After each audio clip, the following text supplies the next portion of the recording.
Hey everyone, my name is Celeste. I'm the current CitiX marketing intern. Wow, so much transparency. You guys get to see my face and not just my work in the from a little box on your screen. Hey. Well, how did I get here? So I'm enrolled in a program called SageCore, which is an organization that matches uni students with startups internationally and provides training to help them develop skills to accomplish their career goals. So who am I? Well, first, I'm a native of Chicago. Shout out to all the West Side homies. Let's go, Austin. We up. And I'm also a Mexican American, so I've always considered myself a global citizen, gracefully traversing between boundary lines and inhabiting both spaces simultaneously. For as long as I can remember, I've always had a desire to travel the world and a fascination with all the world's cultures. But I'm not here to yap about myself, no. I'm here to introduce you all to a new series we're starting in which we share terrifying travel stories.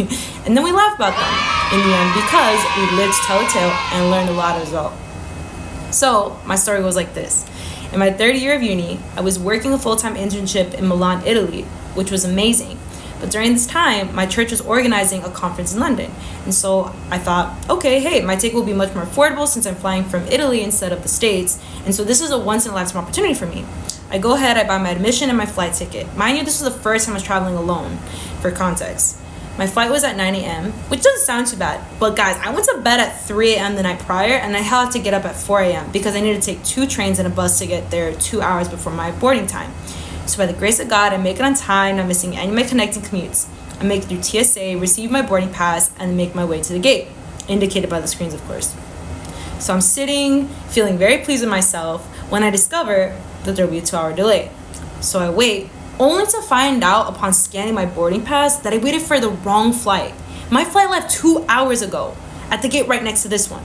Guys, I didn't even know how to feel in that moment. I was like, you really mean to tell me there were 2 flights from the same airline company for the exact same location at the exact same time set at adjacent gates to one another? Except one left, but the other didn't.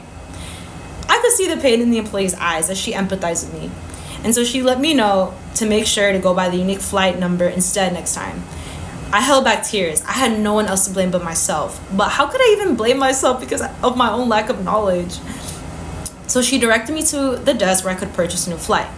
I'm just like standing there asking for flights to London between stops. Guys, the only flight left for London that day was at 11 p.m. at Malpensa Airport. For context, I was in Bergamo, which is a distance of 86.8 kilometers. That's if you take the fastest route. Thankfully, it was a bus that could take me directly there. But anyways, by the time I arrived, it was like 12 p.m. So I get myself lunch, coffee, I call a couple of friends, explain what happened. I sobbed the whole morning. Losing all that money hits different as a broke college student. So I'm in the airport, just walking around, reading my Bible, praying for like 12 hours. I don't fall asleep once because I was afraid of someone grabbing my bag or something while I slept. So when the time comes for me to check in, I did so with ease, only to be greeted with another 2-hour delay. We didn't leave until 1 a.m. My back and feet were exhausted from walking and standing the whole day in heels. I was dressed for a conference. The delays were a mixture of staff shortages, poor weather, and protests. Originally, I was supposed to get there by noon local time, but I didn't arrive until 3 a.m. I booked a mixed hostel. I had no idea what a hostel was. I didn't care. It was just a cheap Shopton. I arrived and was delighted to discover I hadn't accounted for the fact that I wouldn't have any service because I didn't have an international phone plan, and the outlet adapter I used in Italy was useless to me in the UK. I connected to the airport Wi-Fi, bought an adapter, and screenshotted my route to the hostel. I bought a ticket for the bus into the city. By the time I got there, it was around 4 a.m. and I had wandered aimlessly for 3 hours blind and in the dark without service or anywhere to charge my phone. My contact lenses had dried up from all the crying and hours I stood awake. So I begged people to help me find the location. Some gave me a general idea of a bus I should take or direction to walk in, but I hardly had any visibility at all. Worse, since no places were open, whenever I had to use the bathroom, guys, I'm not even gonna go there. Eventually, I get to a grocery store.